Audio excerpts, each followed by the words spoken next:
Declan, get in the middle so I can get all three of you.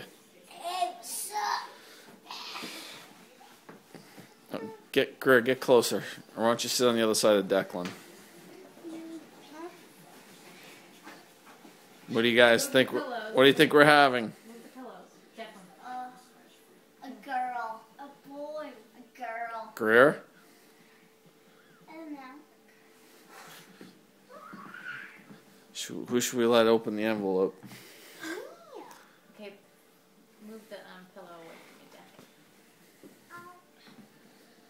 I guess let Tatum open it since she's in the middle.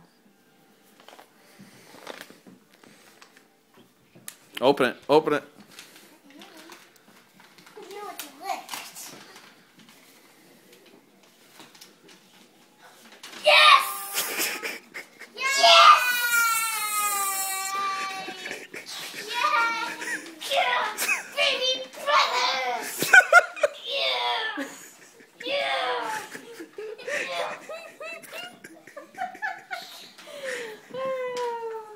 Surprise!